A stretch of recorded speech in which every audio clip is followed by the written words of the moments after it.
அஸ்ஸலாமு அலைக்கும் guys, welcome to our Riya channel. இப்போ நம்ம என்ன பார்க்க போகிறோம்னு பார்த்தீங்கன்னா, ஸ்கின் ஒயிட்னிங் பற்றி தான் கைஸ் பார்க்க போகிறோம். போன வீடியோலேயே ஒருத்தவங்க கேட்டிருந்தாங்க ஸ்கின் ஒயிட்னிங் எப்படி பண்ணுறதுன்னு சொல்லிட்டு. அதை பற்றி தான் கைஸ் இப்போ பார்க்க போகிறோம்.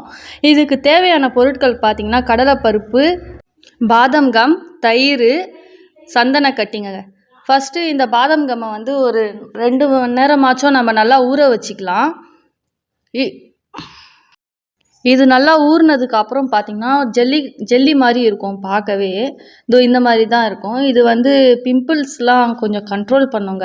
ஃபேஸில் இருக்கிற பிளாக் டாட்ஸ்லாம் போக ஹெல்ப் பண்ணும். தென் நம்ம ஒரு மிக்ஸி ஜார் ஒன்று எடுத்துக்கலாம். அதில் நம்ம ஊற வச்ச கம்மை வந்து இதில் போட்டுக்கலாம், பாதாம் கம்மை. உங்களுக்கு தேவையான அளவு நீங்கள் போட்டுக்கோங்க. இது கெட்டுலாம் போகாது, நீங்கள் ஸ்டோர் கூட பண்ணி வச்சுக்கலாம். நெக்ஸ்ட்டு வந்து பருப்பு இருக்குங்க இல்லையா, கடலைப்பருப்பு ஊற வச்சது, அதையும் இது கூட சேர்த்துக்கலாம். இது ஒரு 10 நிமிஷம் ஊற வச்சா போதும் காய்ஸ்.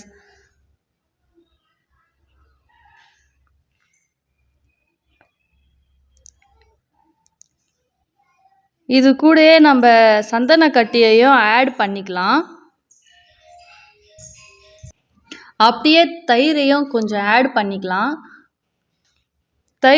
தயிரும் வந்து உங்கள் ஃபேஸை குளிர்ச்சியாக வச்சுக்க உதவும். இந்த சம்மர் டைமில் ஃபேஸில் கட்டிலாம் வரும், அதுக்கு யூஸ் ஆகும்.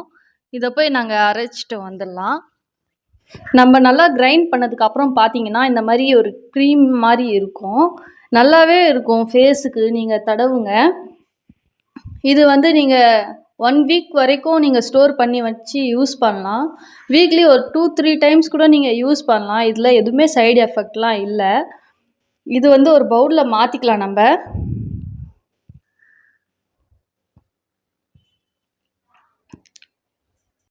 முக்கியமாக இது வெளியே வச்சு யூஸ் பண்ண வேணாம் காய்ஸ். இதை வந்து நீங்கள் ஃப்ரீஸில் வச்சு யூஸ் பண்ணுங்க. தென் வாங்க ஃபேஸ் பேக் எப்படி ஃபேஸில் யூஸ் பண்ணலான்னு சொல்லிட்டு உங்களுக்கு காமிக்கிறேன். நாங்கள் வந்து ரிஹான் ஃபேஸில் தான் அப்ளை பண்ணி காட்டியிருக்கோம். அவன் அப்ளை பண்ணிக்கவே மாட்டேங்கிறான். அவனை ஒரு வழியாக ரொம்ப உட்கார வச்சு சாக்லேட் வாங்கி தரேன்டா, பார்க்கு கூப்பிட்டு போகிறேன் அப்படின்னு சொல்லி அவனை நல்லா நைஸ் பண்ணி ஒரு வழியாக உட்கார வச்சிட்டோம். இது அப்ளை பண்ண உடனே ஃபேஸில் வந்து கொஞ்சம் நல்லா ஸ்க்ரப் பண்ணுங்க. இது வந்து ஒரு 20 மினிட்ஸ் நீங்கள் விட்டால் போதும். அதுக்கப்புறம் நீங்கள் ஃபேஸ் வாஷ் பண்ணிக்கோங்க. அப்புறம் உங்களுக்கு இது பண்ண கொஞ்சம் கஷ்டமாக இருக்குன்னா டெய்லியும் ரா மில்க் எடுத்து ஃபேஸில் அப்ளை பண்ணி ஒரு காட்டனில் தொடச்சிட்டு தூங்குங்க கைஸ். ஃபேஸ் ரொம்பவே நல்லா இருக்கும், பார்க்க பளபளப்பாக இருக்கும்.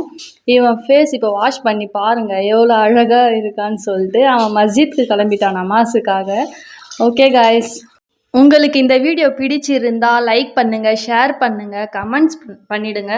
கண்டிப்பாக சப்ஸ்கிரைப் பண்ணுங்கள் காய்ஸ். பாய், நெக்ஸ்ட் வீடியோவில் பார்க்கலாம்.